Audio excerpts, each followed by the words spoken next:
I'm Sam, and this is Baby Ready.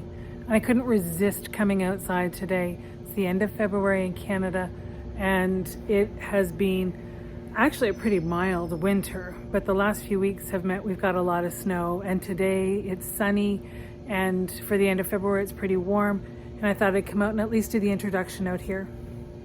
Today we're going to spend some time talking about what you need to have to go to the hospital.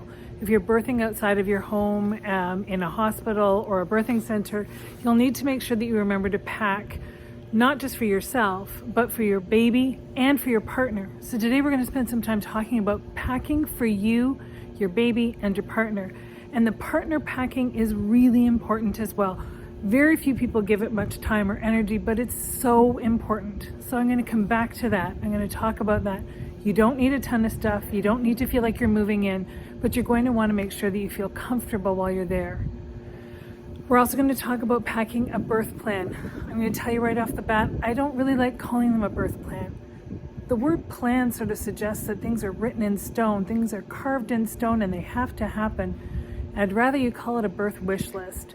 Not because it has any less value or weight, because the things you're going to put on it are truly and sincerely important to you and your partner and your family and everybody moving forward. But I don't want you to come up with a big long list of things that you don't want people to do or you do want people to do. Only write down the things that are the most important. And remember, we're trying to make sure that this birth is a great and positive experience. So the best way to do that is to keep our list fairly short and simple. Anyway, when we get back inside, we'll spend a few minutes talking about it, and we'll talk about what you need to have.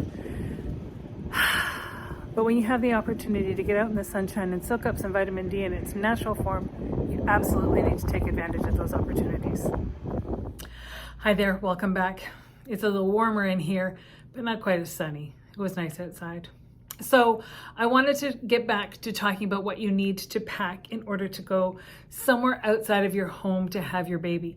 But one of the things that you want to have created or thought about, regardless of where you're birthing your child, is a birth plan or a birth wish list. And as I said outside, I prefer to call it a wish list because it allows, just with the description of the word wish, it allows for the opportunity to understand that some things may not go exactly as planned, and that's not necessarily a bad thing. Sometimes we have to let go of some pictures we have in our mind to have the happiest, healthiest, safest birth possible. And sometimes things will come up that we didn't even know to take into consideration. So if we're too rigid in our thought processes, then we may close the doors to opportunities that we didn't even know we had. So, to that end, I would like you to spend time talking to your partner and coming up with a list about things that are truly deeply important to you. If it's not truly deeply important to you, then don't put it on your list. It is important if there are people you do not want to have present at your birth. Do document that, because some family members and friends will think that it's their privilege or their right to just come to wherever you're having your baby, to be present while you're having your baby. And if you don't want them there and you know having them there will stress you out, then make sure that you document that, because your care provider can't know unless you tell them. Other than that, how do you want to get your labor started? Are you pretty flexible with how that gets going? Then by all means, don't put anything down. Just leave it to the conversations that you'll have with your care provider. How about pain medication or pain relief? If you are not looking to have a medicated birth, then you may not want to put anything on there. However, if you feel strongly about it, that you don't want to be offered any pain medication, that you know that it's available and you will ask for it if you feel you need it, then that is something to document, because there are a considerable number of facilities where pain medication is offered whether you want it or not. And sometimes some people feel that they ended up being coerced into having pain medication that they didn't truly want, simply because they were asked during a moment of what they consider weakness. I can't speak to that. It did not happen to me. But if it is important to you, then it is important to document. If there are coping strategies that you truly deeply want to try, when I get to the hospital or the birthing center, I want to be able to use the tub. Put that in there. Because if they don't know and you're in the throes of labor and your partner's worrying about you and caring for you, your partner may not remember. And if your care team doesn't know, then they won't necessarily think to suggest it or recommend it. So put it on your list. If you don't care about vacuum or forceps or episiotomy or cesarean birth, and truthfully you trust that your care team will only offer you or present you with situations that are absolutely necessary, then don't document things like that, because all it's going to do is stress you out. But if there are some procedures that you are truly deeply frightened about, then make note of that on your birth plan or your wish list so that they know to speak to you about it well in advance of even needing to recommend it, or they can preemptively answer any questions that may come up surrounding that opportunity. If it's truly important to you to have your child skin to skin immediately after the birth, or for them to wait to clamp and cut the cord for a period of time, then those things are important to mention. If it's not something that's very, very front and center in your mind as being something that absolutely needs to take place, then again, don't write it down. You want a clear, concise, short list of things that are super, super important to you and to your partner for your baby, so that everyone who's with you can see this short list and it's easy to get through. If you come in with a document that is super long, super involved, then I have seen cases where care teams are just so focused on making sure they tick all the boxes on the list that sometimes things get missed that could have happened that would have enhanced the birth experience. So trust your team, talk to your team, communicate with them about what's important to you, and sort of take it from there. Okay, so that's a birth plan or a wish list, regardless of where you're having your baby. What are we packing for you? Well, you need to have photo ID, and I'm running from a list here, so I might be reading a little bit because it's a lot for me to remember to not forget something for you. You need your photo ID, and you'll need your health card. If you have insurance, then you want to bring the insurance card as well so that nothing gets overlooked. You need to pack toiletries. You don't need to have your makeup and hairdryer and all that stuff unless it's important to you, but you definitely want to have shampoo and conditioner. You're going to want to have soap for your body. You're going to want to have something to wear on your feet in the shower, toothbrush, toothpaste, deodorant, those kinds of things. And hospitals tend to be quite dry. So you're going to want to make sure that you bring some body lotion of some kind, because you may feel uncomfortably tight skin after giving birth and after you have a chance to finally shower and feel freshened up a bit. If you wear eyeglasses, then you're going to want to bring your eyeglasses in case. And if you wear contacts, you're going to want to bring your eyeglasses, contact solution, and the case for your contacts. You're going to want to wear a house coat or a robe, or if you're not comfortable in wearing a house coat or a robe, bring a zipped up hoodie that you can throw on to put over top of your clothes, because especially in the middle of the night, if you're up tending to baby, you may find that you get a little cool and you just want something to go over your shoulders. A couple of pairs of pajamas, and have the ones that do up the front, whether they're buttons or zippers or something like that, because you're going to be able to then keep your shoulders covered while you've got the baby skin to skin with you. Whether you're feeding from your body or not, skin to skin time with the infant between you and your partner is crucial and critical in the first 72 hours to full week. You're going to want slippers that are easy to get on, and probably best if they can stand to get wet as well. Those may very well then be able to be the shoes that you wear in the shower, as well as slippers for the room that you're staying in. And a few pairs of warm woolly socks. Warm woolly socks are so common in labor. I often see a birthing parent with very little on other than warm woolly socks, because labor's hard work and it's hot work. So they may not want a lot of clothes on, but to be able to have warm woolly socks on just gives that feeling of not being naked. And oversized full underpants, like full underpants. That'll just give you that more supported feeling. I have been with people who've come to the hospital and post-birth they've planned to put on a thong. It's very difficult to get your maxi pad into a thong. I'm just saying. You'll want a full package of overnight maxi pads or incontinence pads that often they come in briefs, and you may decide that that's more comfortable to just be able to have those as disposable options for you. You're going to want your cell phone and a charger. You're going to want music and a way to listen to it, whether it's a small speaker or headphones or both. Those are good things to bring with you.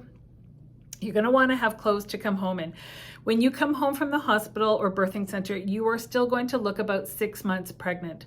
So you're still going to want to wear clothes home from the hospital that you would have worn during the pregnancy.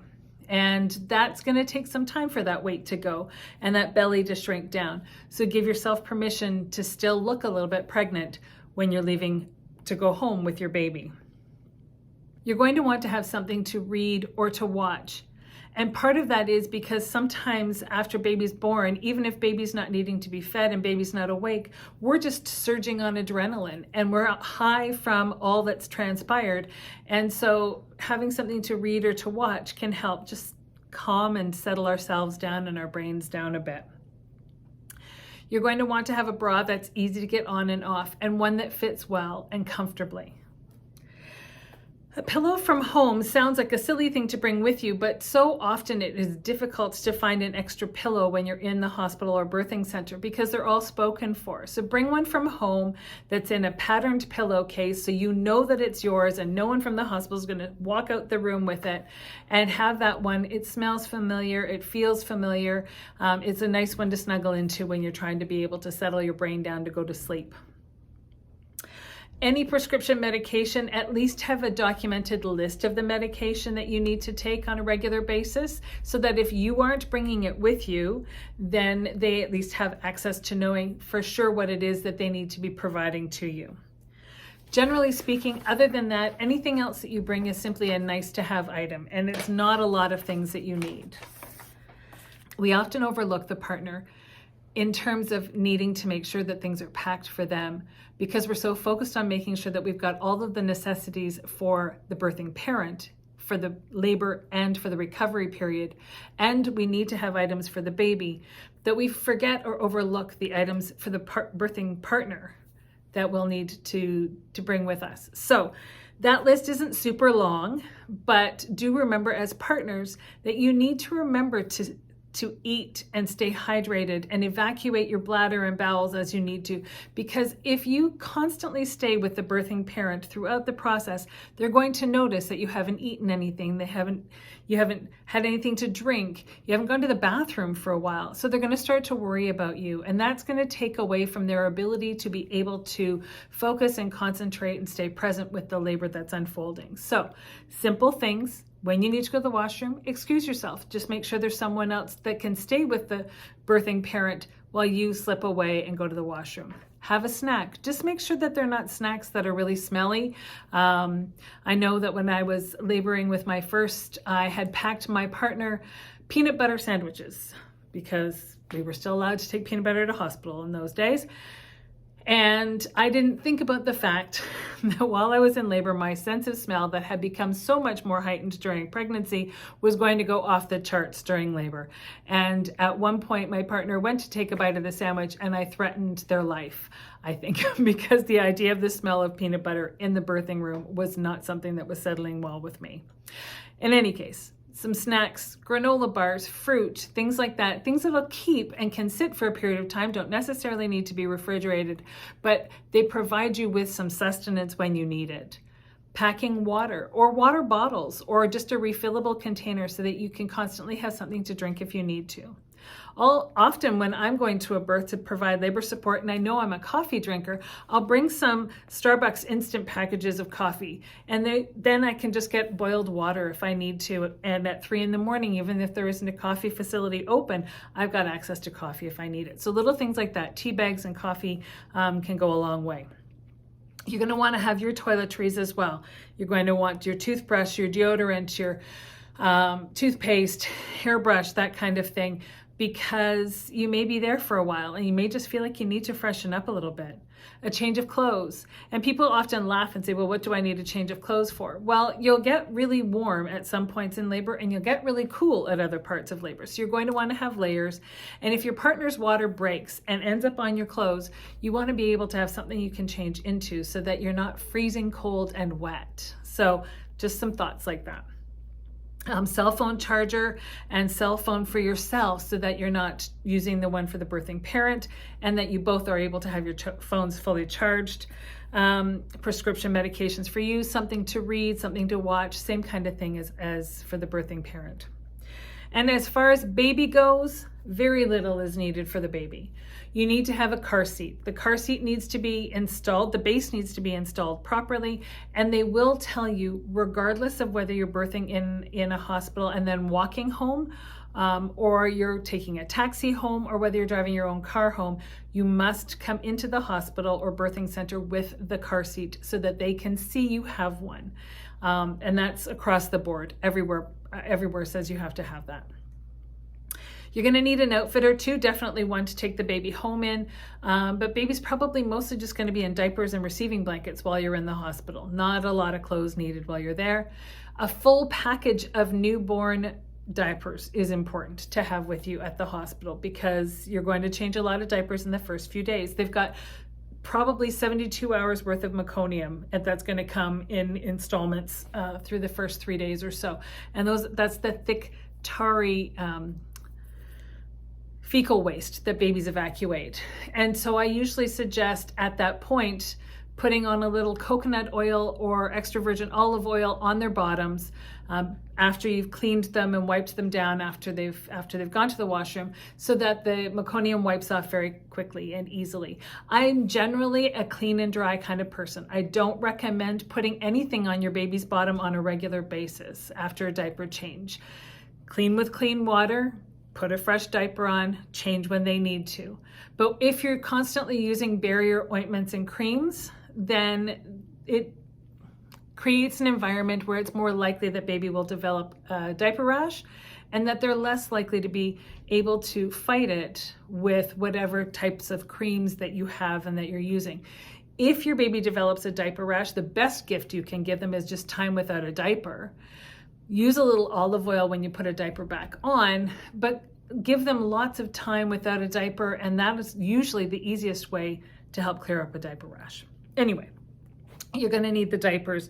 A couple of receiving blankets is a great idea as well. The hospital or birthing center probably has some that you can use, but the idea is just to have something that smells familiar, feels familiar, that's yours, that you can bring for baby.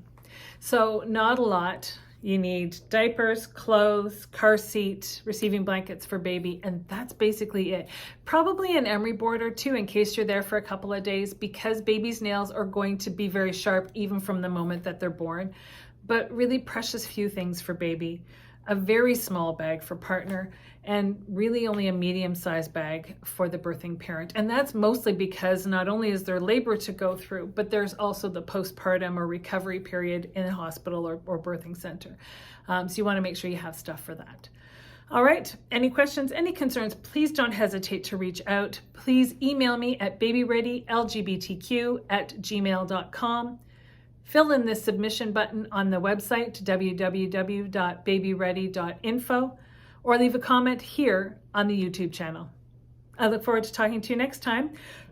I don't even remember what we're talking about next time, but I look forward to talking to you then. Thanks. Have a great weekend.